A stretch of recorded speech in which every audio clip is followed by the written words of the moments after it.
일단 필수 부분 중에서 용어 정리라든지 아니면 그 평가관이 우리 기관에 와가지고 어떻게 평가를 하는지에 대한 그 부분을 알고 있어야지만 그분들의 생각을 알 수가 있겠죠. 그래서 내가 평가관이라고 생각을 하고 우리 기관을 평가를 해보셔야 실제 점수를 잘 맞을 수 있는 그런 기관이 됩니다. 그래서 매뉴얼을 읽으시는 첫 번째 방법 중에 하나가 이 평가자의 기본 자세부터 읽어주시는 거예요. 대부분 대표님들이 그리고 직원분들이 요 밑에 있는 지표 1번부터 읽으시는데요. 사실 이 OT가 제일 중요합니다. 예, 그렇죠. 그래서 제가 이 부분을 한번 설명을 드리고 나서 이제 넘어가도록 하겠습니다. 이 평가자, 그러니까 공단에서 평가를 보통 두 분이서 복지용구는 나오시는데, 나오실 때 이 기본 자세를 숙지를 하고 나오세요. 그러니까 그걸 판단을 해가지고 너무 좋아하지도, 너무 슬퍼하지도 마셔야 됩니다. 그래서 정말 냉정하게 점수를 매기기 때문에 그 부분에 따라서 여러분들의 그 이제 대응하는 거에 따라서 그 기간 점수가 올라가고 내려가고 하니까요. 한번 숙지해 보도록 하겠습니다. 평가관들은 비밀 준수 의무가 있습니다. 평가와 관련된 장교양, 종사자 그리고 수급자 정보 보호에 철저를 기하여야 한다 이렇게 되어 있는데요. 이 부분에 예외 사항이 있다는 거 꼭 기억하세요. 예외 사항이 뭐냐? 이 평가를 제외하고 만약에 불법 사항이 이 평가를 하는 도중에 발견된다면 이 평가관들도 상위 기관에 보고할 수밖에 없습니다. 그러니까 본사에다가 전화를 해서 이런 우리 기관은 땡땡 복지연구센터는 문제가 있다. 이게 법적으로 문제가 있기 때문에 한번 알아보셔야 된다. 이게 거짓말로 대여를 했다. 뭐 이런 얘기를 보고할 수 있거든요. 그러니까 여기 적혀 있는 정보보호라고 하는 부분은 종사자하고 수급자에 한한 그리고 개인정보에 한한 것이다. 그렇게 생각을 하시면 좋을 것 같습니다. 그러니까 조심하셔서 나쁠 게 없어요. 그리고 평가를 수행하면서 알게 된 비밀에 대해서 보안을 유지해야 된다. 예, 똑같은 말이고요. 밑에 보시면 복지연구 같은 경우는 기관에 방문해서 평가를 하죠. 기관에 방문할 때는 반드시 신분증을 착용하고 오십니다. 그래서 누군가가 이걸 착용하지 않고서 내가 평가관입니다 라고 하면은 그거 거짓말이에요. 아시겠죠? 그래서 신분증 착용하고 오시는 분한테 우리 서류를 보여주시는 거고요. 그렇지 이런 신분증이나 어떤 공문이 있지 않은 경우에는 우리 서류는 굉장히 소중하니까 절대 오픈하지 마세요. 개인정보 보호 차원에서 굉장히 중요하고요. 평가가 원활히 진행될 수 있도록 대표자 관계자 면담에서 평가 수행 절차들을 설명해 주십니다. 그러니까 처음 오기 전에 일단 공문을 보내서 일주일 전에 어떤 걸 준비해 놓으셔라. 뭐 예를 들어서 어떤 분들이 수급자가 있느냐, 어떤 물품들이 나가고 있느냐를 정리를 해 놓으라고 표로 정리하라고 주잖아요. 받으신 분들이 있죠? 네. 그 부분만 정리를 하는 게 아니라 오셔서도 우리는 이렇게 해서 저렇게 평가를 하겠다라고 하는 걸 설명을 해드리고 하니까 처음에 그 내용을 알고 있더라도 잘 들어주시기 바랍니다. 아시겠죠? 그리고 또렷하고 정확한 목소리. 이런 좀 뭔가 정확한 목소리를 내려고 연습을 합니다. 평가관들이. 그래서 이해가 잘 안 되는 경우에는 다시 한번 얘기해주고 친절하게 대해주시니까요. 상냥하게. 이 부분은 만약에 좀 더 상냥하지 못한 분이 있다라고 하면 좀 어느 정도 얘기를 좀 상냥하게 해주세요라고 얘기를 해주시고요. 여러분들조차도 이게 사람이 마음이 그렇잖아요. 평가하시는 분들도 여러분들이 그분들한테 화를 내면 당연히 이분들도 화가 납니다. 아무리 상냥한 말투를 하려고 해도 이게 마음대로 되지가 않거든요. 평가 점수를 매길 때도 그래요. 뭐 그거 가지고 편법으로 내가 주관적으로 점수를 매기는 건 아니겠지만 그 점수를 매기는 부분이 어찌 됐던 간에 여러분들의 그 태도에 관계가 좀 되어 있다라고 하는 겁니다. 그래서 평가를 저희가 처음부터 가르쳐 드릴 때 애초부터 차를 어떤 걸로 할 것이냐, 컵을 어떤 색깔로 할 것이냐, 칭찬은 어떻게 할 것이냐 이런 것들도 좀 준비를 하거든요. 왜냐면 처음에 아이스 브레이킹이라고 해요. 처음 만난 분이잖아요, 이 평가관이. 그래서 좀 뭔가 기분 좋은 그 영향을 주셔야지만 점수를 좀 더 잘 받을 수가 있어요. 특히 복지연구 같은 경우에는 평가관들도 많이 해보지 않거든요. 오히려 방문 요양이나 이런 부분들이 빠삭한데 복지연구 같은 경우는 이번에 또 엄청나게 바뀌었죠. 그래서 정해져 있는 틀 안에서 해줄 수 있는 건 최대한 해주려고 노력을 할 겁니다. 예, 그 부분을 꼭 알고서 평가를 좀 시작하셨으면 좋겠고요. 평가 미비 사항에 대해서는 개선될 수 있도록 이해시키고 이 내용은 밑에서도 나옵니다만 그 시간 안에 평가하는 그 시간 안에 미비 사항에 대해서 미리 얘기해서 대표님 이런 서류가 혹시 없으신가요? 이런 서류가 있어야 되는데 혹시 없으신가요? 라고 해서 평가 끝날 때까지는 최대한 점수 받을 수 있게끔 찾아보라고 합니다. 그래서 그런 찾아보라는 얘기를 하지 않아도 여러분들은 미비사항이 있다고 하면 그 설명을 잘 듣고 내가 있는 건데도 점수를 못 맞는 경우가 있어요. 이런 그 이해를 못해서. 그러니까 다시 한번 말씀해 주시겠어요? 이런 용어를 자꾸 쓰셔서 점수를 1점이라도 더 받을 수 있게끔 하셨으면 좋겠습니다. 요즘에는 점수 높은 게 최고예요. 자, 평가에 대해서 이견을 제기할 때는 피평가자가 이해할수록 평가 인율에 대한 평가 기준을 충분히 설명한다. 여러분들이 아무리 우기셔도요, 화를 내면서 우길 필요가 없는 이유가, 이분들은 평가 매뉴얼을 보고서 그냥 읽어줍니다. 이렇게 적혀야 있다. 뭐 이렇게 기록하라고 되어 있다. 이렇게 면담하라고 되어 있다. 이렇게 확인하라고 되어 있다. 이렇게 돼 있단 말이에요. 그렇기 때문에 이견을 제시하는 부분에 대해서는 어떤 매뉴얼에 의해서 이런 건가요? 제가 배워보고 싶어서요. 제가 배워보고 싶어서 여쭤보는 거예요. 지금은 점수를 못 맞더라도 다음번에 평가 점수를 받고 싶어서 이렇게 여쭤보는 거예요. 예, 제가 지금 들어보니까 원래 있는 거네요. 제가 바로 드릴게요. 해서 프린트를 해준다더니 뭐 이런 부분들을 좀 자신감 있게 좀 해주셨으면 좋겠다. 그리고 밑에 있는 거 볼게요. 질 향상과 소비자 선택권 보장이 있음을 명심하고 기관에 거부감이나 불쾌감을 주지 않도록 주의해야 한다. 이분들은 거부감이나 불쾌감을 주지 않도록 주의합니다. 네, 주의합니다. 근데 종종 성격에 따라서, 그리고 굉장히 더울 때나 막 이럴 때 보면 사람이다 보니까 그럴 수 있다는 거 서로 화내지 말고 했으면 좋겠습니다. 기관의 향응 제공에 호의는 확실히 거절하지만 감사의 표시는 반드시 한다. 이건 보통 식사 같이 하세요 많이 하시거든요. 식사 같이 하세요.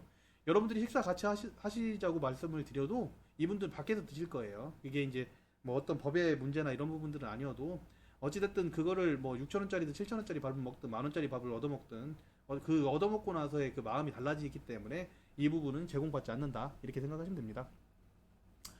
그리고 여기 있는 위에 있는 내용들은 평가관의 입장에서 여러분들의 기관을 자체 평가를 해보셔서 점수를 매겨보세요. 그러면 정말 평가자의 마음이 어떤지를 알게 되실 거고요. 평가관이 왔을 때 정말 점수를 잘 받을 수 있게끔 대응하실 수 있을 겁니다. 네.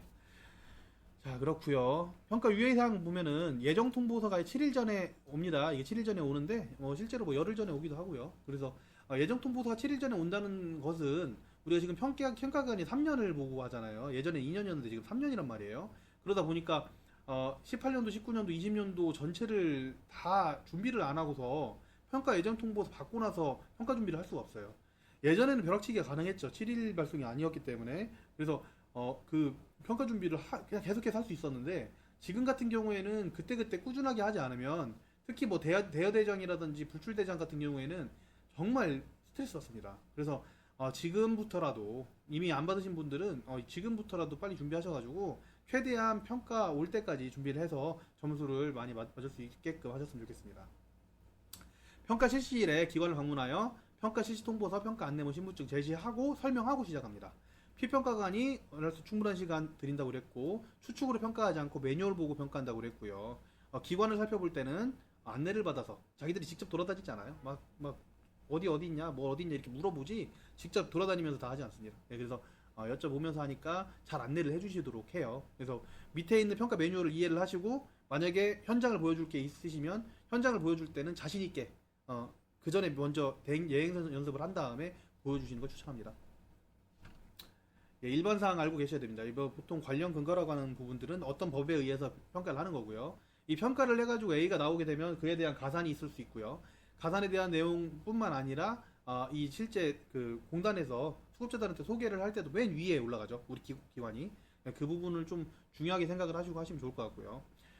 여기 있는 현장 방법 같은 경우에는 시험 면담 관찰까지도 있고, 그 다음에 우리 같은 경우에는 기록도 굉장히 많아요. 예. 그래서 점수가 굉장히 커요. 복지연구 같은 경우에는 하나하나의 점수가 굉장히 크리티컬하고 오래오래 미리미리 준비를 하셔야 되는 부분이기 때문에 좀 뭐랄까 열심히 좀 하셔야 된다, 이런 부분들도 있고요. 그러니까 이게 조금만 노력하면 점수가 엄청나게 높게 나오고요. 노력을 안 하면 아예 점수가 그냥 바닥을 깁니다. 점수가 워낙 커요. 보시면 알아요. 지표당. 방문 요양이나 방문 목욕, 방문 간호, 주간보호 같은 경우 똑같은 제가인데도 물론 뭐 우리는 기타 제가죠. 근데 똑같은 제가인데도 점수가 3점짜리가 거의 없어요. 근데 우린 다 웬만하면 4점입니다. 밑에도 보셔서 좀 점수를 잘 맞을 수 있게끔 해주셨으면 좋겠고요. 그 다음에 뭐 기본적으로 증빙이 필요한 경우에는 이렇게 증빙 자료를 요청을 하기 때문에 미리미리 영수증이나 이런 게 있다고 하면, 필요한 게 있다고 하면 다 복사해 놓으세요. 무조건. 네, 이 부분을 중요하게 생각을 해주시면 좋겠고요. 분기, 반기, 연 1회 이런 것들은 이렇게 하시면 됩니다. 분기가 1, 2, 3, 4, 5, 6, 7, 8, 9 이렇게 딱딱 끊어져야 돼요. 그러니까 1, 4분기, 2, 3, 4분기, 4, 4분기 이렇게 끊어져야 되는 거고, 여러분들 꼭 아셔야 될 게, 이게 이게 3개월이다 이렇게 알고 계시는 분들이 많은데 그게 그렇지 않습니다. 반기별도 그렇고요. 반기 같은 경우에도 1월부터 6월까지, 7월부터 12월까지 이렇게 반기로 끊어진다는 거 용어를 좀 파악을 하시고 여러분들 용어 모르는 거 나오면 그냥 넘어가지 마세요. 매뉴얼 읽으실 때 어디다 치면요 여기 쪽에 보시면 네이버 있죠. 네이버 여기 네이버 있잖아요. 그죠? 여러분들 네이버 가시면 네이버 사전 있습니다. 네이버 사전. 네이버 사전 들어가셔서 여기 어학사전에다가 뭐 영어로 돼 있는데 뭐 예를 들어 반기 이렇게 검색을 해보시라는 거예요. 나오시죠 여기 기간의 절반, 한 해의 반 이렇게 이 법적 기준 그러니까 사전적 의미를 가지고 평가를 해요 매뉴얼상에서. 그러니까 여러분들이 이 국어가 참 어려워요. 여러분들이 알고 있는 말이라고 생각을 하는데 막상 쳐보면 다른 게 꽤 많아요. 뭐 예를 들어 목표 뭐 이게 목표가 있어요. 목표 같은 경우에는 어떤 목적을 이루려고 지향하는 실제적 대상이에요. 자, 그 얘기는 뭐예요? 목적이랑 같은가요? 목적 보세요. 목적 다르죠. 이 목적이랑 목표랑 다른데 우리는 비슷하게 생각을 하잖아요. 그죠? 달라요. 네. 그래서 여기 적혀 있는 매뉴얼상 정확한 사전적 의미를 파악을 하고서 일을 진행을 하셨으면 좋겠습니다. 평가하시는 분들. 그리고 평가 관련도 뭐 그 외 유선 만족도 같은 경우에 따로 실시한다. 그리고 협조사항 같은 경우에 협조를 좀 해달라. 기간 평가 직원들 뽑을 때는 뽑아서 이렇게 한다라는데 우리한테 뭐 크게 표본 선정은 필요 없으니까요. 넘어가고 자 밑에 볼게요. 표본 점수 같은 경우에는 점수가 이렇게 매겨져 있어요. 자체 평가를 할 수 있는 이유가 이거예요. 점수가 만약에 4점짜리라고 하면 4점, 3점, 2점, 1점이 어떻게 하면 나오는지가 밑에 다 쓰여져 있어요. 매뉴얼에. 그렇기 때문에 우리 기간의 점수를 총점 몇 점이라고 하면 만약에 120점이라고 하면 120점 중에서 우리 점수가 72점이다, 뭐 93점이다, 104점이다 이 부분을 계산해 보실 수가 있어요. 그래서 평가하기 전에 무조건 자체 평가를 저는 2번은 해보셔야 된다고 봅니다. 평가 준비를 하기 전에 한번 자체 평가를 해서 우리 기간이 어느 정도 점수가 나오는지 먼저 한번 그 다음에 추후에 어느 정도 준비가 된 다음에 자신이 있다 할 때 한 번 더 자체 평가를 해보셨으면 좋겠습니다. 그렇게 해서 진행을 하시면 참 좋을 것 같아요. 그리고 용어 설명 같은 경우에 급여 제공 직원이라고 하는 부분은 우리는 급여 제공이 없어서 다 아시죠? 급여 제공 직원이 없이 우린 직원들이에요. 직원들. 우리는 이 차이가 뭐냐? 직접비하고 간접비로 보시면 돼요. 대표님도 간접비, 우리 관리 책임자도 간접비, 직원 일하는 직원들도 다 간접비죠. 여기 우리 급여 제공 직원들은 포함되어 있지 않죠.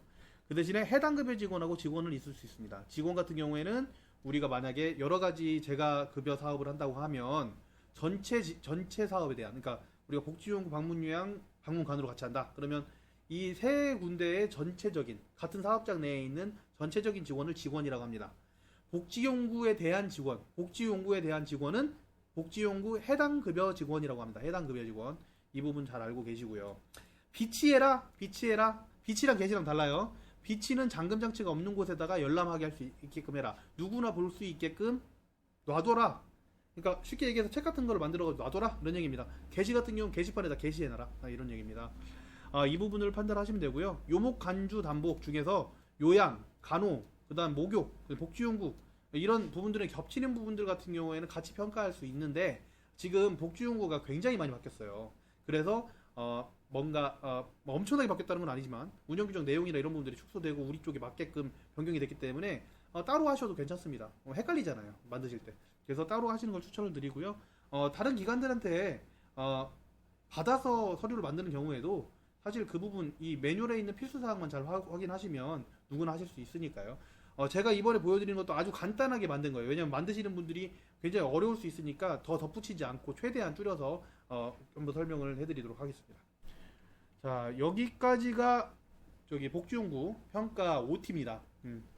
그래서 내가 평가관이 되어서 자체 평가를 해야 된다라고 하는 거 정리해 드릴게요. 그렇죠? 자체 평가를 해야 된다. 근데 자체 평가는 보통 2번을 보통 해주는 게 좋고 자체 평가를 하시기 전에 이 매뉴얼을 한 번 더 읽어보시라고 했고요. 그 다음에 평가관의 자세로 이 자체 평가를 시행을 하는데 내가 평가 준비를 시작할 때 자체 평가를 한 번을 하고 그 다음에 내가 어느 정도 준비를 하고 나서 자신이 있을 때 자체 평가를 한 이후에 평가를 받으시면 점수가 잘 나올 수밖에 없다. 그리고 그때 내가 그러니까 이심전심이라고 하나요? 네.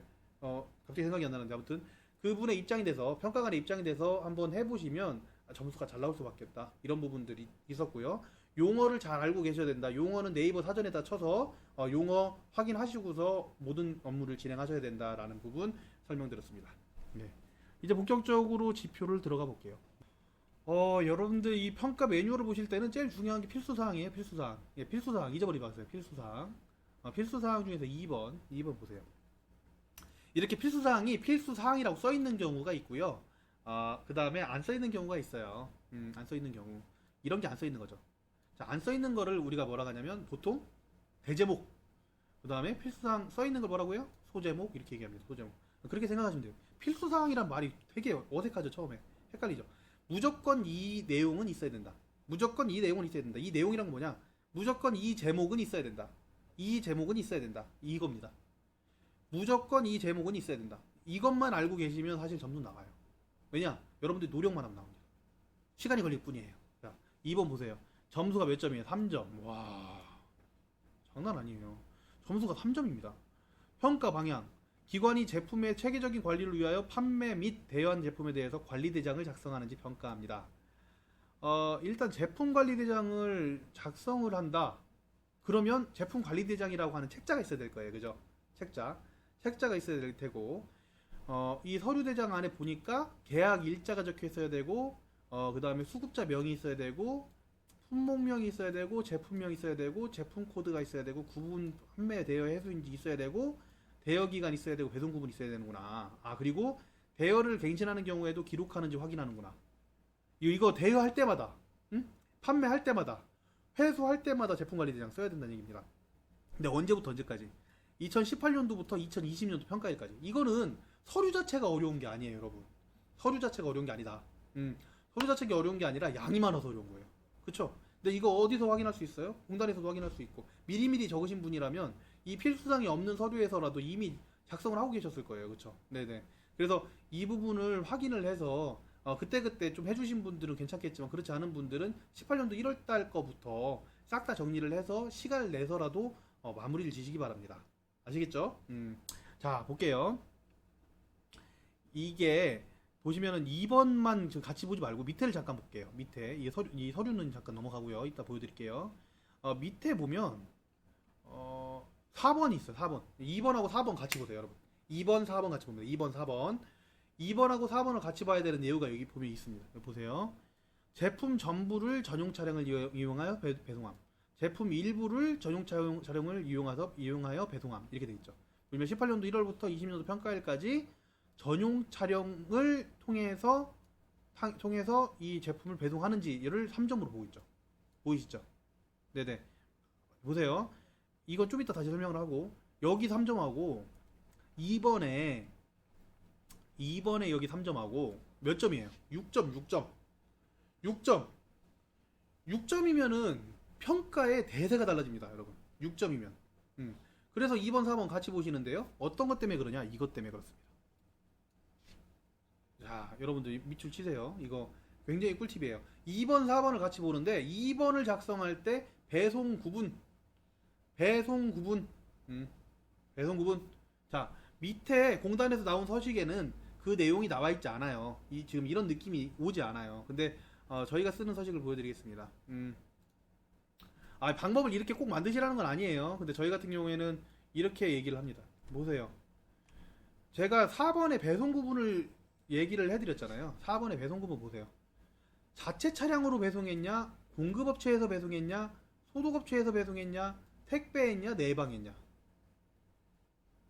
우리가 자체 배송으로 내방을 한 게 전적으로 맞다면, 자, 4번 다시 볼게요. 자, 4번 보시면, 제품 전부를 전용 차량을 이용하여 배송함이 기록으로 확인이 되겠죠. 맞죠? 여러 개를 할 게 없어요. 두 번 일하실 필요가 없어요. 이번에서 만든 제품 관리대장의 배송 방법에, 배송 구분에 자체 차량을 이용해서 방문해서 배달을 했다, 대여를 해줬다, 설치를 해줬다라고 하면 이 부분은 밑에 있는 점수까지 6점이 점수가 나옵니다. 팁이에요. 굉장히 중요한 팁이에요. 두 번 일하지 마세요. 한 번에. 2번, 4번은 한 번에 진행을 하겠습니다. 자, 2번 다시 이어서 갈게요. 그래서 사실 서류 자체는 불편하지 않아요, 여러분. 2번 보세요. 그래서 서류만 여기 있는 필수사항에 맞게끔 제품 관리대장을 작성만 하면 18년도 1월부터 20년도까지 양이 많아서 그렇지 어떻게 여기다가 작성만 하면 그러면 점수는 3점이 나와요. 2번은 아시겠죠? 2번은 어렵지 않죠? 네, 이거 어렵지 않아요. 노가다라 그래요. 네, 이런 노가다라가죠. 이게 굉장히 일이 많죠. 네, 여러분들이 할 일이 많은 것뿐이지 서류 자체가 어렵진 않다. 네. 자, 그리고 4번 이어서 가겠습니다. 2, 4번이니까 3번 이따 하고요. 4번 같은 경우에는 전용 차량이라고 하는 부분 있죠. 아까 그 배송함이라고 하는 기록 대장은 2번에서 있는 서류를 같이 쓰면 된다고 얘기를 해드렸어요. 근데 제품 정보를 전용 차량으로 이용하여 배송함이라고 하는 이 부분 같은 경우에는 사실 좀 헷갈리실 거예요. 그럼 뭐가 전용 차량이냐? 전용 차량 같은 경우에는 이렇게 써 있습니다. 2017년도 12월 달까지 법인 대표자 직원 중에 어느 하나의 명의로 등록되어 있는지 확인함. 보이시죠? 확인함. 공급업체와 위탁 소독업체는 배송 제품은 제외함. 이렇게 돼 있죠. 그래서 어찌됐든 간에 그 이전에 등록이 돼 있어야 되겠죠. 여러분들 이거 등록하시는 방법 아시죠? 예, 시군구에다가 보고하시면 됩니다. 정확하게 등록하시는 방법은 어려운 분들을 위해서 시간이 조금 있으니까 잠깐 들어가 볼게요. 여러분들 어떻게 하냐면 네이버에다가 법제처 들어갑니다. 법제처 들어가서 노인장기요양법 이렇게 장기요양보험법 이렇게 치면은 여기 법이 나와요. 이게 법제처입니다. 네이버 법제처. 시행규칙에 가면 이쪽에 별표 서식이 있어요. 별표 서식. 이쪽에서 변경을 검색합니다. 변경. 여기 보이시죠? 입소 이용 신청. 여기 장기요양 기간 변경 신청서, 장기요양 기간 변경 신고서, 변경사항 통보서 이런 게 있는데요. 예, 제가 하나 눌러보진 않겠지만, 우리 변경 내역에 차량 등록입니다. 차량 등록. 우리 같은 경우에. 그래서 이런 신청서까지 써서 등록을 해주시면 되고요. 만약에 이게 직원 차량이라고 하면 임대차 계약서 쓰셔야지만 이게 인정이 되거든요. 그래서 그런 부분들을 전용 차량으로 미리미리 등록을 하셔가지고 배송을 했다면, 그랬다면 점수가 3점이 나옵니다. 예, 그래서 두 개 6점은 꼭 맞으시길 부탁드리겠습니다. 자, 3번 가겠습니다. 3번 같은 경우에는 판매 및 대여 제품을 취급합니다. 이게 4점이고요. 수급자가 편리하게 선택할 수 있도록. 그러니까 실제 이제 여러분들이 판매를 하실 때 지금 물품들 내역들을 다 가지고 계시잖아요. 매뉴얼상 내가 배달로 판매도 가능하고, 그러니까 다른 업체를 통해서 배달해서도 판매가 가능하고, 대여도 가능하고, 그리고 여러분들 직접적으로 전시를 해놓고 판매도 가능하고, 모든 게 다 가능한데 어찌 됐든 간에 다른 걸 다 제쳐두고 여기 보시면 18번까지 이동변기, 목욕의자, 성인용 보행기, 안전손잡이, 미끄럼 방지 등등이 있죠? 예, 적혀 있어요. 예. 이건 이따 운영 규정 때 또 한번 표로 보여드릴게요. 이런 내용들을 다 취급한다. 그게 뭘로? 전산 현장 두 개를 다 확인해서 실제 취급하는지를 보겠다라는 거예요. 그래서 보시면 여기에 있는 전체 18가지 항목을 다 취급을 하면 18년도 1월부터 20년도까지 취급을 하면 점수가 만점 4점이 나옵니다. 되게 크죠? 4점 되게 커요. 크리티컬하죠. 그래서 여러분들이 이걸 다 실제 판매하거나 대여할 수 있어야 합니다. 네. 만약에 그렇지 못하다면 16종, 17종 같은 경우는 3점, 14종, 15종 같은 경우 2점이잖아요. 14종 미만 같은 경우 0점이에요. 0점. 요 위에 있는 것 중에 14개 미만으로 충족을 한다면 0점이 되거든요. 적어도 2점은 맞으셔야 될 거 아니에요. 2점. 그죠? 만약에 점수가 안 나온다면. 그래서 저는 최대한 이 부분들을 평가 전까지는 취급할 수 있도록, 아니면 취급하도록 점수를 만드시기 바랍니다. 이거 만들어 주셔야 돼요. 어려운 부분들도 있겠지만 할 수 있도록 만드셔야 됩니다. 예, 그래서 점수를 받기를 부탁드리겠습니다. 자, 6번 가겠습니다. 6번 같은 경우에는 개인정보 보호예요. 개인정보 보호 같은 경우에는 개인정보 자료 보관함에 잠금 장치가 되어 있음, 이렇게만 보면은 헷갈리십니다. 이렇게 하세요. 이렇게. 점수가 3점이죠. 개인정보 보호 점수가 3점이에요. 예전에 어땠어요? 예전에 보세요. 예전에는 개인정보 보호 동의서까지 받았어요. 이게 굉장히 힘들었거든요. 17년도에 평가가. 그리고 수급자 급여 체결할 때마다 개인정보 보호 내역이 있으면 점수를 또 인정을 했었어요. 와, 이거 만드는 게 대단했습니다. 특히 대여가 많은 곳들은 와, 포기했죠. 점수가 그래도 높진 않았어요. 1점이었어요. 근데 지금 몇 점입니까? 3점이에요. 여러분들 근데 이 3점 먹는 점수예요. 먹는 점수. 예. 무조건 따야 되는 점수예요. 이 6번 같은 경우에는. 왜 그러냐면 여기 보시면 잠금 장치가 되어 있음을 확인하는 게 아닙니다. 여기 써 있는 대로 그냥 하시면 안 돼요. 여기 보시면 현장 평가를 하는데 그냥 잠궈 보세요. 그러니까 이게 뭐냐면 개인정보 들어있는 그 어디다 이제 넣으시는 서랍이거나 아니면 이게 뭐라 하나요? 책장이나 뭐 어디에 넣으실 거 아니에요. 잠금 장치가 이렇게 돼 있는 게 중요한 게 아니고 그때 당시에 평가를 위해서 열어놓는다 하더라도요 잠기기만 하면 됩니다. 잠기면 돼요. 그래서 실제로 한 번 더 잠궈 보세요. 고장난 경우도 있을 수 있잖아요. 되게 많거든요, 의외로. 그래서 꼭 잠궈 보시고요. 여기 나오지 않는 거 하나 더. 컴퓨터 비밀번호 저장해 놓으십시오. 컴퓨터 비밀번호 설정할 수 있어요. 여러분들 모르시는 분들을 위해서 설명해 드릴게요. 자, 보세요. 컴퓨터 비밀번호는요, 윈도우 10이라고 하면 보통은 비밀번호를 저장을 하실 텐데요. 그렇지 않은 경우는 여기에서 설정을 들어갑니다. 설정. 윈도우 10이든 윈도우 7이든 뭐 쓰시는 컴퓨터에 따라 조금씩 다르긴 한데요. 여기 계정이 있어요. 계정. 어디든 있어요. 네, 들어가시면 계정 쪽에 로그인 옵션이라고 하는 부분 이렇게 들어오죠. 여기 보시죠. 로그인 옵션. 네, 천천히 좀 할게요. 여기 보시면 로그인하는 방식을 이렇게 비밀번호를 설정할 수가 있습니다. 뭐 지문으로 할 수도 있고, 뭐 지문은 없으실 거예요. 뭐 비밀번호 핀으로 할 수도 있고, 할 수 있으시니까요. 그 안에 있는 개인정보를 취급하는 컴퓨터도 하나의 물건이거든요. 보관함이에요. 그러니까 컴퓨터도 잠금 장치를 해두셔라. 이 컴퓨터를 확인합니다. 실제 확인해 보셔서 이게 잠금 장치가 안 돼 있다. 그러면 생각을 해보세요. 여러분들 이게 왜 상식적으로 왔냐면 밖에 있는 보관함에 있는 개인 정보들도 개인 정보지만요. 그냥 요즘 같은 경우에는 들어가가지고 비밀번호 만약에 없으면 들어가서 다 뽑아낼 수 있죠. 비밀번호. 그죠? 그래서 그래요. 그래서 컴퓨터 비밀번호도 이렇게 컴퓨터에 설정이 들어가서 이렇게 계정 들어오시면 로그인 옵션이나 이런 거에 비밀번호 설정하는 칸이 있으니까 비밀번호 설정해서 문제 없이 하셔라. 자, 6번 같은 경우에 점수가 3점인데 예전에 1점이었다. 근데 훨씬 쉬워졌다. 이건 먹는 점수다. 근데 이 먹는 점수를 받으실 때는 잠금 장치를 해주셔라. 그리고 잠금 장치의 정상 작동 여부를 여러분들이 직접 한번 확인해 보셔라. 그리고 그것만 하지 말고 컴퓨터도 비밀번호를 저장해 놔라. 비밀번호 저장은 설정에 들어가서 하시면 됩니다. 네, 이렇게 말씀을 드릴게요. 복지연구 1번은 17년도 거랑 좀 비교해서 한번 보여드릴게요. 지금 보시면 운영규정 같은 경우에 점수가 2점으로 점수가 높지는 않아 보이죠. 근데 어떤 문제 때문에 20년도가 어렵냐면요. 17년도하고 20년도 한번 보세요. 노인 인권보호 지침 파란색으로 표시된 부분도 바뀌었지만요. 오히려 지침 같은 경우에는 보세요. 여기 왼쪽에 있는 지침보다 훨씬 더 줄어들었죠. 개수가. 이 부분은 굉장히 좋아졌어요. 맞죠? 지침이 왼쪽에는 1번부터 기본적인 내용 플러스 종사조윤리 지침, 성폭력 예방 지침, 그 다음에 응급상황, 감염, 치매, 욕창, 낙상, 인권, 그 다음에 근골격계, 개인정보보호 지침 이렇게 있었는데요. 실제 이 급여제공 지침이 3개 항목으로 줄어들었죠. 이 부분은 괄목할 만한 내용이에요. 왜냐면 우리한테 필요가 없었거든요. 맞죠? 그래서 복지연구의 맞춤형으로 제대로 바뀌었다라는 내용들은 이미 말씀드리고 싶고요. 17년도하고 20년도하고 가장 크게 바뀐 점이 2번이에요. 2번. 이게 2019년도에 평가를 받으신 분들은 그나마 나아요. 네? 그나마 나은데, 그러니까 19년도 1월 달에 만약에 운영규정을 개정을 했다 하면 그나마 2번은 피해갈 수가 있었어요.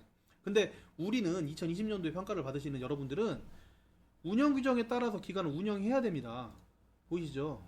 이게 어려워요, 이게. 점수 맞기가.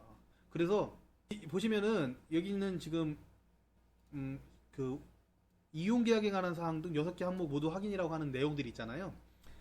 이 내용들 보면 이따 운영규정을 펴놓고 설명을 드릴 텐데 생각을 하면서 해야 돼. 생각을 하면서. 여러분들이 생각을 해가면서 하나하나씩 맞춰가야지 이 2번 점수를 맞을 수가 있어요. 뭐 여기 보시면 평가기준 1의 항목을 충족하고 2번을 충족해야지 1.5점 이상을 맞출 수가 있는 거거든요. 만약에 2번을 충족을 못하면 점수가 아니라 1점이에요. 너무 아깝죠. 0.5점이 그냥 날아가 버립니다. 그래서 2번 충족하는 쪽으로 오늘 설명을 좀 드릴게요. 자, 그림을 좀 그리면서 설명을 드릴 수 있게끔 좀 준비를 하겠습니다. 운용규정 같은 경우에는 뭐 생각보다 되게 복잡하지 않게 만들었어요. 일부러 되게 붙이려면 더 붙일 수 있는데 여러분들이 어느 정도 실력이 올라가고 여기다 더 붙일 수 있는 내용들을 제가 밑에서 7번 이후에 많거든요. 그런 내용들을 뒤에 차차 설명을 드리고, 오늘은 아주 어, 초기적인 부분의 운영 규정으로 아주 기본적인 필수사항. 여러분들 원래 나와 있는 그 필수사항들은 다 넣어놨으니까 따로 필수사항을 비교하진 않을게요. 저는 필수사항이라고 하는 거 아까 다시 말씀드렸지만, 여기 매뉴얼에 있는 여기 있는 이 필수사항을 말씀드리는 거예요. 이용 계약에 관한 사항, 서비스 내용과 비용 부담에 관한 사항, 제품의 안내에 관한 사항, 이걸 필수사항이라 하거든요. 이 필수사항 뭐라고 했어요? 부제목이라고 했죠? 예, 소제목. 이 소제목들은 다 집어넣어놨으니까 비교해가면서 하진 않을게요. 네네, 넘어가겠습니다. 자, 화면을 정리를 좀 하고요. 네. 운영 규정은 여러분들 가지고 있는 거에서 하면 되고요. 이거 같은 경우에는 저번에도 저번 시간에도 했었는데요. 저는 이제 다른 분들이 주는 운영 규정을 고치는 걸 좋아합니다. 그러니까 여러분들이 어떤 A 받은 기관의 운영 규정을 받았다고 하면 그거는 그쪽 운영 규정이에요. 그쪽 운영 규정이니까 우리에 맞게끔 바꾸셔야겠죠. 저는 이걸 어디서 바꿨냐면 방문유양 A 맞으신 분이 준 걸 가지고 바꾼 겁니다. 예, 뭘 줘도 필수사항을 보고서 바꾸실 수 있으시면 정말 만점! 네, 이렇게 생각하시면 될 것 같습니다. 자, 한번 해볼게요. 국회와 복지연구센터. 네, 저희 센터 이름입니다. 네, 이렇게 집어넣을게요. 뭐 이렇게 한다. 명칭, 적용 범위, 사업 소재지, 준수 의무 이런 것들은 여러분들 기간에 맞게끔 이런 거 조심하세요. 이런 거. 네. 어떤 분들은 보지도 않고 프린트를 하세요. 이거 애 맞았다가 하니까 그냥 보지도 않고 프린트 하시는데요. 주소만큼은 당연히 바꾸셔야죠. 이거 바로 박점 나옵니다. 네. 예, 바로 바꿔서 쓰시고요. 지금 운영 목적 및 목표인데 제가 한번 볼게요. 네. 네, 이렇게 해주고요. 지금 보시면은 운영 목표 목적 같은 경우 필수사항은 아니니까 이거는 운영 목표나 이런 것들은 우리 기간에 맞게끔 작성하세요. 그러시면 되고요. 서비스 제공 목적은 복지용구 판매 대여함으로써 자립적인 생활을 가능하게 지원한다. 네. 이용 계약 상황에 대해서 먼저 말씀드리겠습니다. 일단은 1년 계약으로 하고 그 이후에 재계약하지 않으면 자동 계약으로 간주한다. 계약서에 따라 틀리실 거예요. 네, 그렇지만 뭐 우리는 이렇게 쓰고, 그 다음에 여기 있는 이용 계약에 관한 사항 여러분들 점수 2번 점수를 맞으시려면 계약서 있으시잖아요. 여러분들 계약서가 천차만별이실 텐데 계약서 쓰시는 그 내용에 적혀 있는 이용 계약에 관한 사항하고 운영 규정에 있는 이 내용하고 맞춰 주셔야 됩니다. 그러니까 여기 적혀 있는 계약하고요. 여기 있는 계약하고 여기하고 그 다음에 그 계약서. 네, 계약서. 그 다음에 운영 규정 맞춰 주셔야 돼요. 이렇게 맞춰가지고 여기를 작성을 한 겁니다. 저희 계약서는 평가할 때 밑에 더 내려갔을 때 이제 계약서를 들어보기로 하고요. 여러분들 계약에 맞게끔 변경을 분명히 해주십시오. 그리고 본인 부담금은 100분의 15, 40, 60 경감, 그 다음에 그렇지 않았을 때 전액 면제 네, 이렇게 돼 있죠. 그리고 월 이용료 및 그 밖의 비동 부용 부담금은 전 별표 1로 표시를 했는데 별표 1은 이따가 볼까요? 지금 볼까요? 밑에 이따 볼게요. 제가 이렇게 표시를 하는 이유가 있어요. 이미 그 앞에서 뭐 방문요양이나 주간보 교육을 받으신 분들은 아시겠지만 이렇게 하는 이유는 이게 2020년도 개정이에요. 지금 한 이 운영 규정이. 그러다 보니까 2021년도에 법이 바뀌면 또 개정할 수 있고 2022년도에 법이 바뀌면 또 개정할 수도 있잖아요, 여러분들이.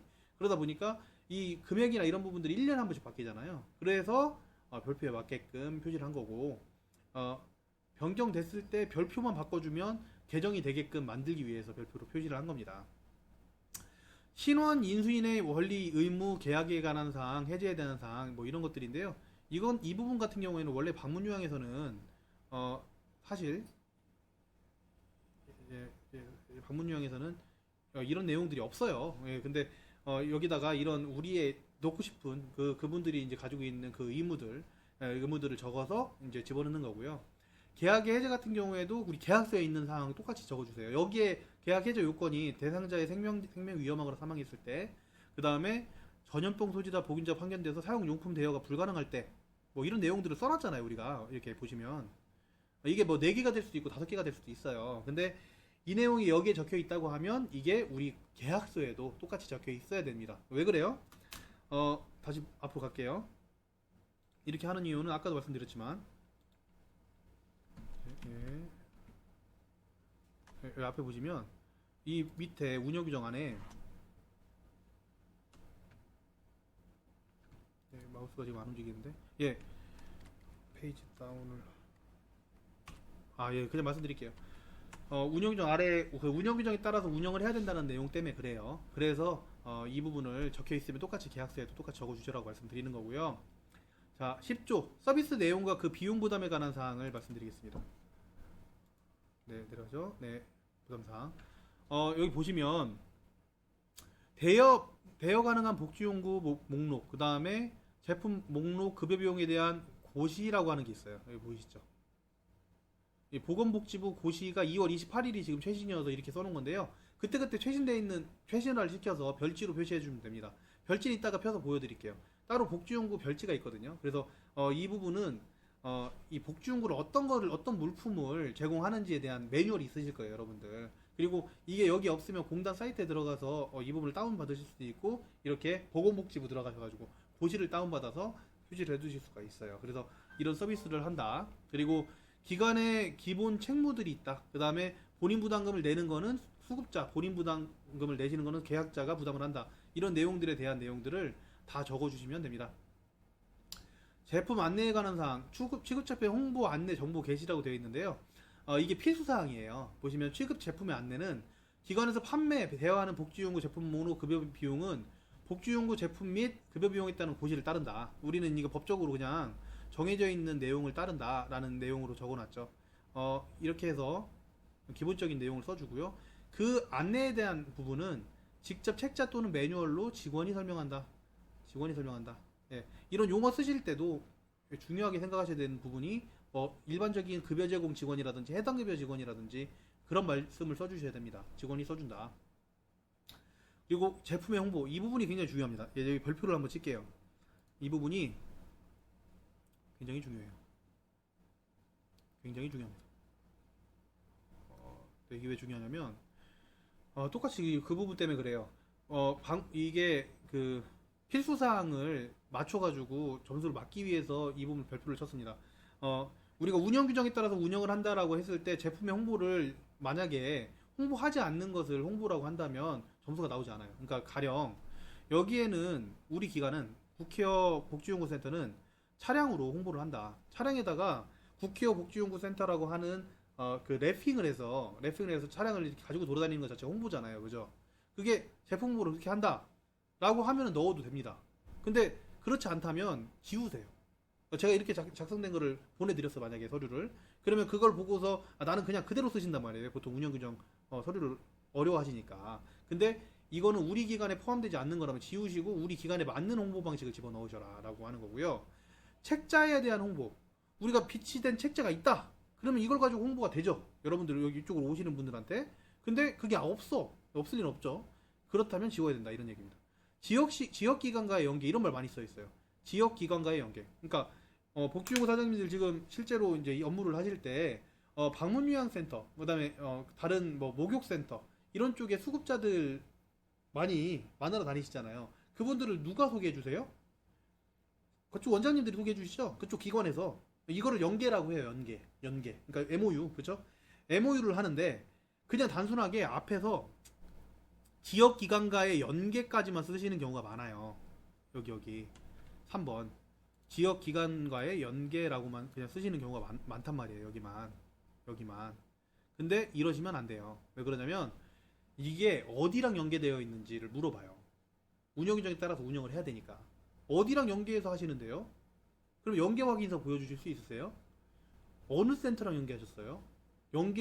연계서 보여주실래요?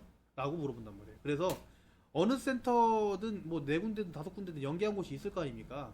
이런 말을 써주실 거면 이런 홍보 방법을 쓰실 거면 연계된 업체와의 연계서, MOU 협약서, 그쪽에서 연계를 받은 어르신들 내역, 수급자 내역, 대여 내역 이런 내용들을 기록으로 보관하셔야 됩니다. 가장 쉬운 방법은 MOU 협약서를 받아 놓으시는 게 가장 좋은 방법입니다. 아시겠죠? 굉장히 많이 하시는 홍보 방법이기 때문에 좀 깊게 얘기해봤어요. 블로그 홍보, 신문 홍보 저희는 합니다. 저희는 해요. 이 서류를 만든 저희는 블로그 홍보 하고요. 저희는 신문 교차로 냅니다. 이거 우리 복지연구가 이런 게 있다. 복지연구 굉장히 좋다. 이런 홍보를 이렇게 하는데 여러분들은 신문 홍보를 하고 블로그 홍보를 안 하신다라고 하면 이거 지워주셔야 돼요. 하지도 않는데 넣으시면 안 된다는 거예요. 안 하시는 거는 지우셔라. 여기 필수. 예, 안 하는 홍보는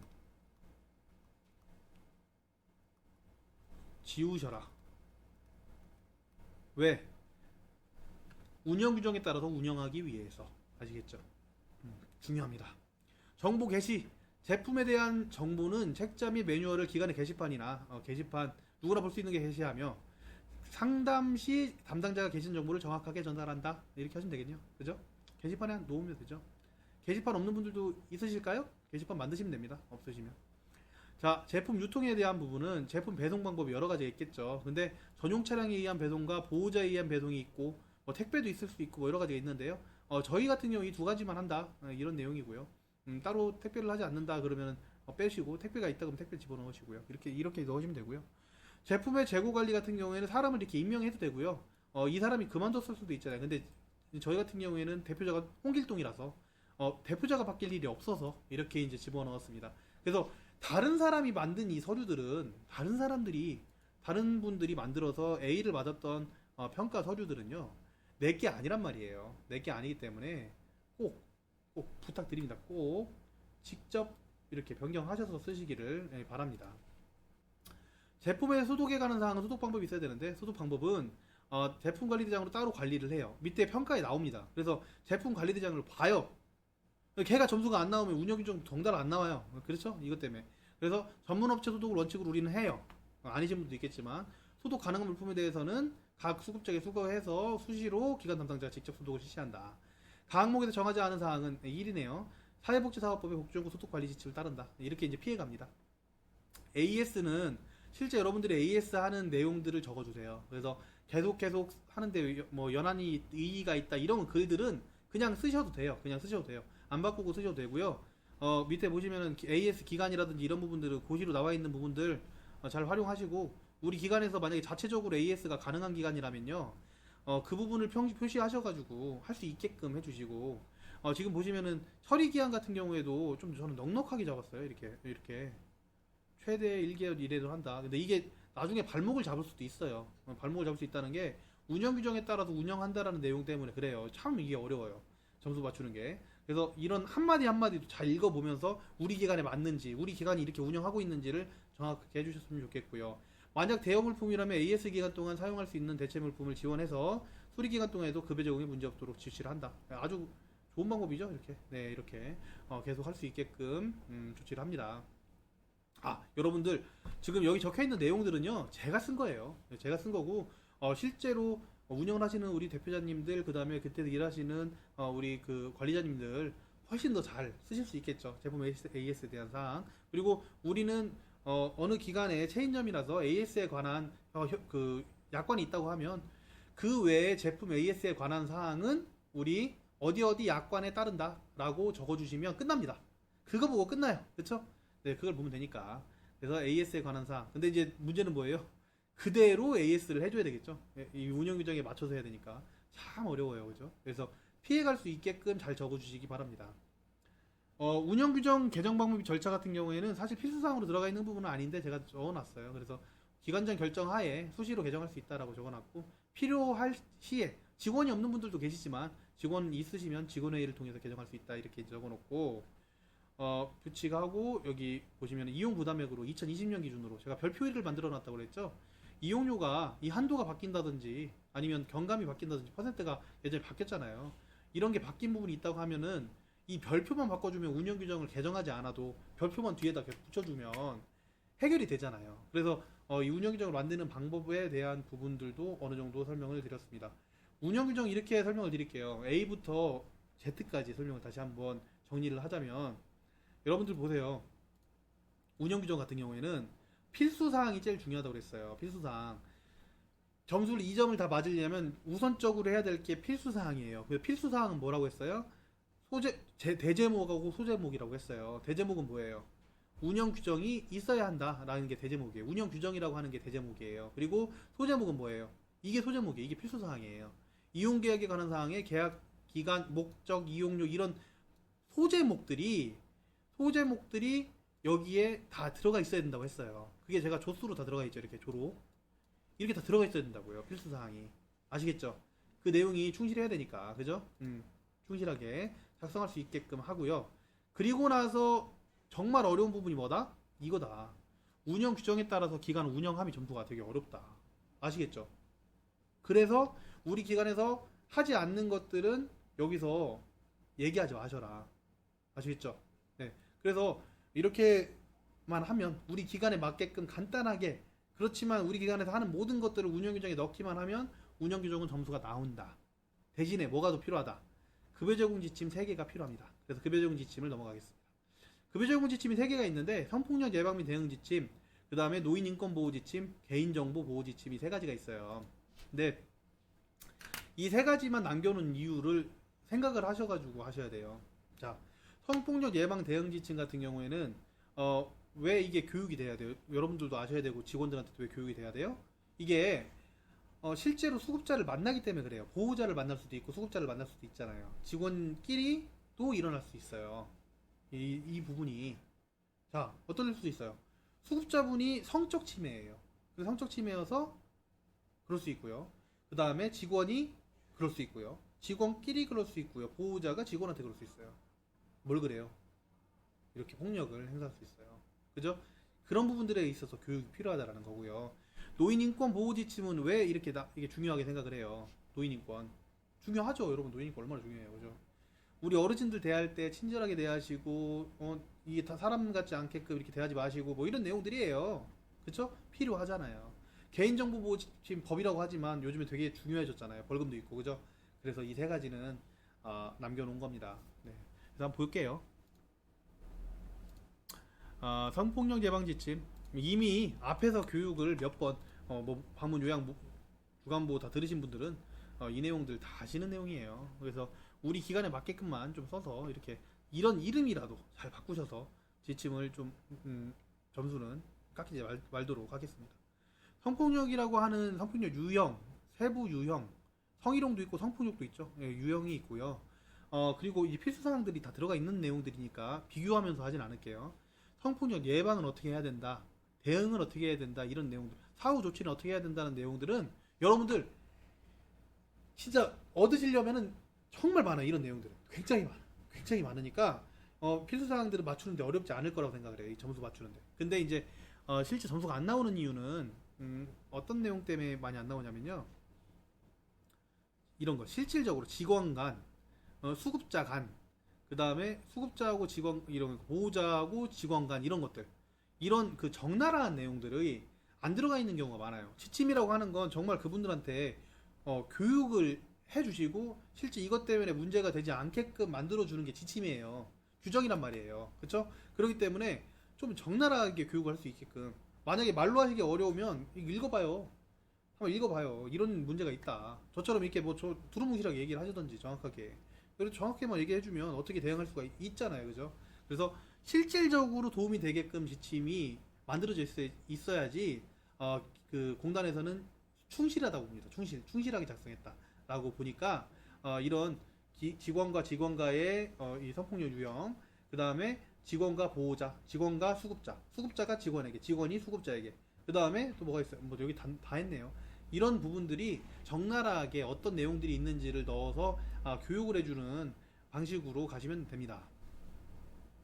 자, 노인 인권 지침 같은 경우에는 학대랑 저희 이렇게 나눠놔요. 노인 학대 예방 지침은 다 있으실 거예요. 그리고 인권 지침은 없으실 텐데요. 이 노인 인권 지침 같은 경우에 제가 지금 이렇게 간단하게 돼 있는데, 이게 2개를 합치시면 노인 인권 지침이 되는 거예요. 이 노인 학대나 인권 같은 경우에는 이게 매뉴얼이 있습니다. 공단 그 복지부나 공단 쪽 사이트에 들어가시면 이 매뉴얼이 있으니까 다운 받으셔서 직접 만드셔도 되는데, 그냥 이 서류를 쓰셔도 돼요. 그래서 인권보호 지침은 노인은 그냥 사람이다. 노인은 저도 그런 오해를 했었어요. 아프신 어르신들은 우리가 생각하는 거랑 다를 거다. 좀 생각하는 게 다를 거다. 저 나이가 되게 어리거든요. 예, 저보다 더 어리신 분들도 있을 테고요. 더 나이가 많으신 분들도 있을 테고요. 근데 생각하는 게 다 똑같다. 사람은 다 똑같다. 몸이 아파도 똑같다. 못 걸어도 똑같다. 다 똑같다. 이게 노인 인권의 기본 기조예요. 아시겠죠? 그러니까 내가 어떤 권리도 있고 의무도 있고 똑같은 사람이에요. 다만 몸이 불편하신 것 뿐이고요. 마음이 불편하신 것 뿐이에요. 그래서 그런 분들한테 노인 인권을 어떻게 할지 유엔 원칙이라든지 이런 거 굉장히 거시적인 관점에서의 내용들이 적혀 있는데요. 그런 부분들이 드러날 수 있게끔만 작성이 된다고 하면 지침은 충실하다라고 볼 수가 있고요. 노인 학대 같은 경우에 노인 학대의 종류라든지 기본적인 필수 사항들이 있으시니까 정서적 학대부터 해서 학대를 했을 때 어떻게 신고를 해야 되는지 하는 내용들까지 나와 있죠. 보시면 방임, 자기방임, 유기, 언어, 정서적 학대, 신체적 학대, 재정적 학대. 이 재정적 학대도 굉장히 많아요. 실제로. 이런 그 보호자들에 의해서 일어나는 재정적 학대들 같은 경우에도 아마 대표님들 다녀보시면 아실 거예요. 많이 다니신 곳들은. 그래서 이런 부분들을 조금 일어나지 않게끔 어찌됐든 간에 양심상 좀 교육을 직원들한테 해주시고 대표님들도 그렇게 이제 활동을 하시면 좋을 것 같습니다. 우리가 이제 일을 하는 게 복지용구나 대여를 하고 판매를 하시지만 이게 하나의 복지예요. 굉장히 중요한 복지이기 때문에 이 지침 같은 경우에는 그 필수사항을 집어넣어서 충실하게 시행할 수 있도록 해주시기 바랍니다.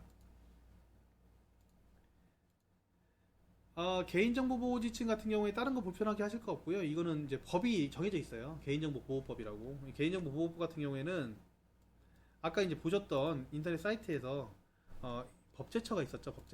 법제처 사이트에 개인정보를 치면 개인정보 보호법이 나와요. 보이시죠? 시행령, 시행규칙도 하고 개인정보 보호법 나오죠. 여기 있는 내용을 보시면 여기서 갖다 쓰시면 돼요. 사실 여기 있는 거 그대로 갖다 쓰시는 분들도 있는데 우리 기관에 맞는 지침이 너무 많잖아요. 양이 이렇게 하면. 그죠? 그러니까 이 법을 제가 좀 키울게요. 이 법을 개인정보 보호법에서 중요한 내용들을 이렇게 긁어서 만드세요. 긁어서. 예. 그러면 이런 지침이 나옵니다. 이런 지침. 저희 줄인 거거든요. 그래서 개인정보 개념, 유형, 필수사항들 집어넣어 주시고 이런 정보들이 다 개인정보다. 중요성이 아주 중요하다. 지침 이런 게 중요하다라는 거에 누구한테 받았다면 이런 거 개인정보 보호 책임자를 지정을 해주세요. 그래서 혼자 계신다 그러면은 사회복지사가 관리 책임자가 따로 있다 그러면 부 이렇게 해서 집어넣어서 개인정보 보호 지침을 기관에 맞게끔 수정을 하셔라. 이 수정하는 방법은 이 법제처 들어가서 다운받은 이 법으로 하시면 된다라는 내용입니다. 자, 다시 한번 정리할게요. 여러분들 오늘 그 1번부터 6번까지 했는데요. OT도 했죠. OT. 이 복지용구 평가를 받기 위해서 어떤 부분들을 해야 되는지 그 부분을 했는데 정리 한번 다시 하도록 하겠습니다. 여러분들 지금 헷갈리시니까. 자, 영상을 다시 보시면 돼요. 편집한 걸 다시 보셔도 되지만 다시 정리해 볼게요. 자, 우리가 OT를 할 때 중요한 점은 왜 OT를 보냐? 맨 앞에 있는 매뉴얼을 읽을 때 왜 맨 앞에 있는 내용들을 읽느냐? 여기 있는 맨 앞에 1페이지 그 평가관의 자세 이거부터 읽느냐면 평가관의 자세를 알면 여러분들이 자체평가라고 하는 것을 할 수 있다. 자체평가를 몇 번 하냐? 2번은 해주셔야 된다. 언제? 처음에 내가 평가를 준비하겠다라고 할 때. 그 다음에 두 번째 언제요? 평가를 실제 진행을 하다가 내가 어느 정도 자신이 생겼을 때 두 번째 자체평가를 해요. 근데 자체평가를 할 때 그냥 하는 건 무의미하다. 어떻게 해야 의미가 있냐? 내가 그 평가하는 사람이 되어서 평가를 하는 게 의미가 있다. 맞죠? 네, 의미가 있고 그리고 그 용어를 정확하게 아셔야 된다라고 얘기를 했어요. 그 용어를 자신 있게 아셔야 된다라고 하는 부분은 뭘 보고 네이버 사전, 우리나라 사전에 맞춰서 하시면 된다라고 말씀을 드렸죠. 그죠? 맞아요. 그렇게 하고 나서 우리 평가 1번부터 6번까지를 하는데 그 중에서 제일 중요한 게 뭐라고 했냐? 여러분 뭐라고 했어요? 아시죠? 필수사항이라고 했어요. 필수사항. 여러분 필수사항은 뭐라고 했어요? 필수사항은 다른 말로 제목이에요. 제목 아시겠죠? 필수사항이라고 써있지 않는 제목은 뭐예요? 대제목. 써있는 사항은 소제목 아시겠죠? 네, 그래서 운영규정의 제목은 운영규정, 소제목은 이용계약에 관한 사항, 거기서 더 작은 세부사항은 계약기간, 계약목적, 필수사항이라고요.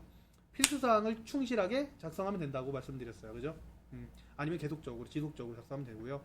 1번은 필수사항을 맞추면 된다. 그리고 그거에 맞게끔 운영규정에 따라서 운영을 하면 된다. 지침은 3가지만 남았다. 성폭력 남았고 인권 남았고 개인정보 남았는데 이게 다 우리 복지용구 기관에는 필요한 부분이다. 우리가 수급자를 만나고 보호자를 만나기 때문에 그 부분에 대해서 교육도 하시고 나도 알고 있어야 된다라고 하는 부분이에요. 그렇죠? 그리고 그거에 따라서 문제가 있는 거를 누구에게나 또 신고를 할 수 있는 그런 역량을 양심도 가지고 계셔야 된다라고 말씀을 드렸죠. 네. 그리고 2번부터 해가지고 6번까지 했는데 굉장히 간단하게 넘어가는 항목이었어요. 점수는 얼마나 컸어요? 3.4점이었죠? 굉장히 컸는데 2번과 4번을 같이 보면 6점이라고 했어요. 그래서 2번과 4번을 같이 보는데 2번에 있는 제품 관리 대장이라고 하는 부분을 서식을 좀 변경해서 잘 작성을 하시고 18년도 1월부터 작성을 하셔라. 그 대신 4번 배송 구분에 맞춰서 배송 구분에 대해서는 우리 기관에서 직접 배송한 부분으로 설정을 해주면 점수가 6점이 다 나온다. 그리고 3번 같은 경우에는 판매 및 대여 물품이 최소 밑에는 적혀 있는 것처럼 14개 미만이 되지 않도록 해서 최소 2점 정도는 맞아주셔야 된다라고 말씀을 드렸고요. 그 다음에 전용 차량을 이용한다는 아까 위에서 말씀드렸고요. 6번 개인정보 보호는 개인정보 보호 지침도 있지만 기관에 있는 잠금 장치가 이제 활동을 하는지, 그 다음에 그 개인정보 컴퓨터 있죠. 컴퓨터에 있는 계정으로 비밀번호 잠금 장치 하는 방법에 대해서 설명을 드렸습니다. 여기까지가 1번부터 6번까지 우리 그 복주연구 평가입니다. 여러분들 그 다음에 복주연구 평가에 대한 내용은 3주 뒤에요. 저희가 이제 어떻게 돌아가냐면 주간보호 평가, 방문요양 평가, 복주연구 평가 이렇게 돌아가요. 그래서 6번 이후에 좀 빠르게 진행이 되니까요. 다음 교육 때 꼭 참여하셔서, 그리고 주간보호나 방문요양 쪽에 관심이 있으신 분들은 그쪽 평가들도 도움이 되니까 들어오셔서 도움을 받으시기 바랍니다. 예. 항상 나가시기 전에 구독, 좋아요, 알림 설정 감사드리겠습니다. 감사합니다.